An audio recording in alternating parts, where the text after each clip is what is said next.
Hi, welcome to the Father and Son Watch Show. I'm John. Elliot's not with me today. I'm a little under the weather, and so I had some extra time to do some extra content while he's away from home today. You'll notice my voice is pretty raspy. I'm getting over a cold and feeling better, but still, I don't sound as good as I normally do. Please forgive that. But today I'm going to talk about the benefits of changing out your watch strap and changing out a bracelet on 3 of my watches. This isn't going to be a video where I talk about how to do that, how to change the strap, how to change the bracelet.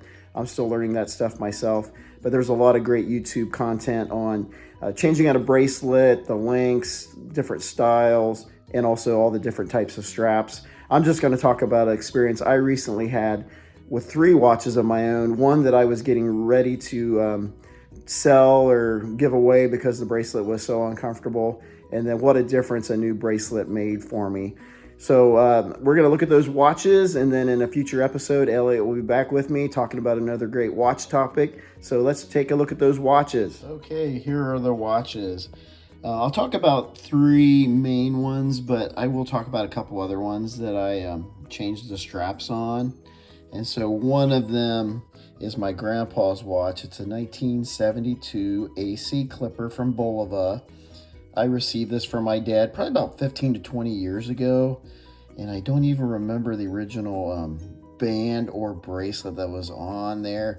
I think it was some kind of bracelet, but I ended up getting one of those accordion metal stretchy ones. And I wore that for a while. It was kind of hideous.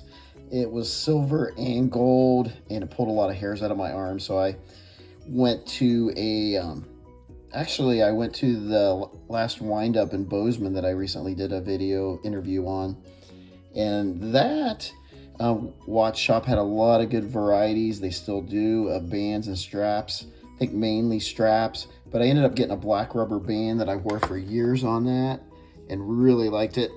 This band I ordered within the last year. It's an alligator band from, I think it's Vine Creations. I'll post the link in the comments. And if that is not correct, you can correct me there. But it is a nice alligator blue band, kind of a dark blue, navy. And it really matches the inside of that dial. Looks great. Another watch of my dad's was this Stour. It's just an affordable, pretty cheap quartz that you see in the magazines like Car and Driver and things like that. AARP.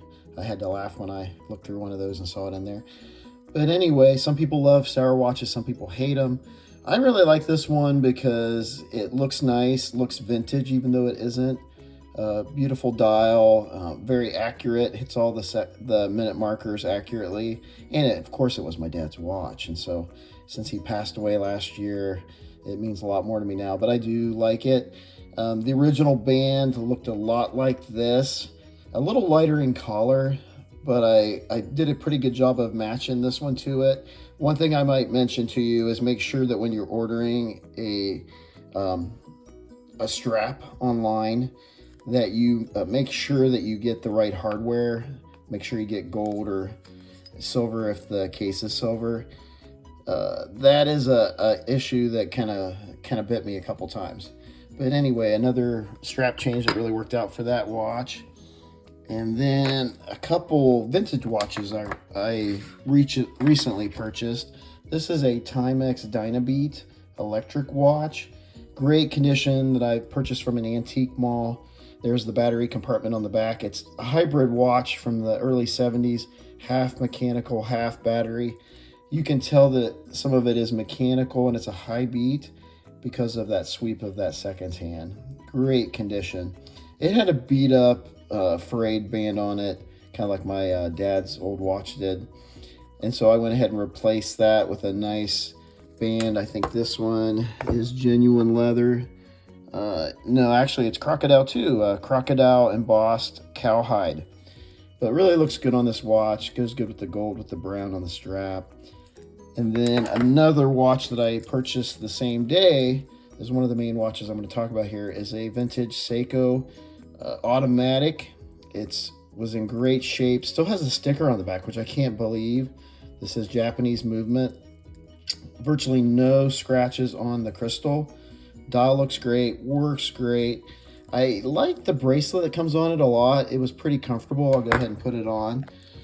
One thing that bothered me is it was a little too loose, so I had to get some link sized out, or taken out of it to get it the right size. Bear with me while I struggle with this. I'll just focus on the other watches here.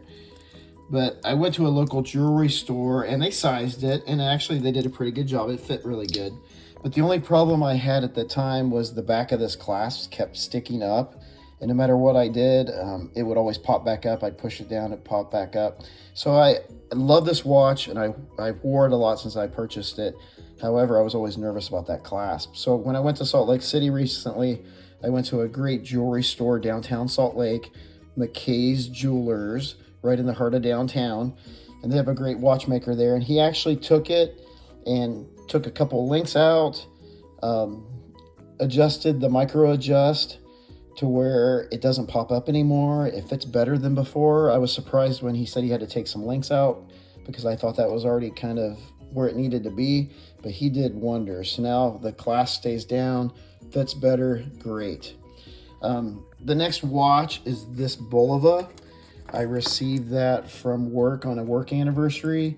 I picked it out of a catalog. It was quite a few, well, actually just a couple years ago. And I wasn't really into watches then, but I needed a kind of another watch. I had one fashion watch that I was wearing all the time. And I liked Bulova since my grandpa, his watch was a Bulova. So I purchased it, and it came with this kind of standard metal bracelet that looked okay, but I could never get the sizing right. If I went to the local jewelers, they would add a link to it. It was too loose. If they take one link out, it was too tight. I could wear it, but it always felt tight and uncomfortable. So I rarely wore this. Actually, Elliot wanted this watch. Every time I complain about it, he said, well, just give it to me.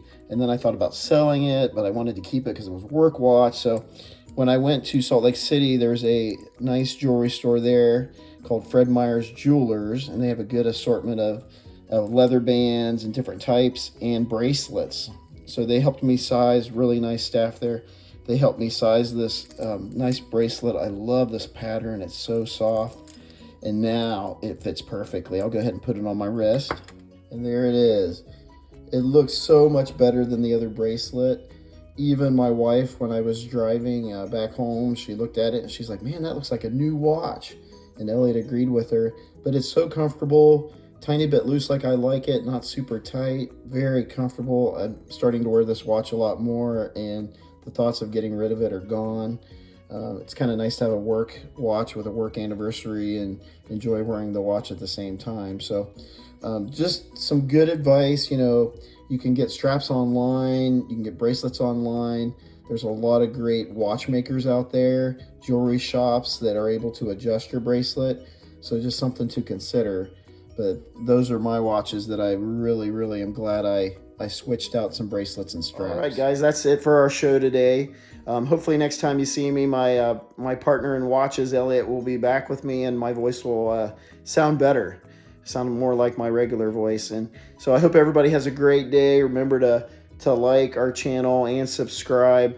We're really trying to grow the channel. We've got a lot of subscribers here and there, and we're really happy to see that people are liking our show. We want to do more of the shows, and we'll try to do some more content with Elliot, and then sometimes maybe I'll do some topics on my own like this one. And as always, if you have any ideas for a show or topics or comments, please leave those down below.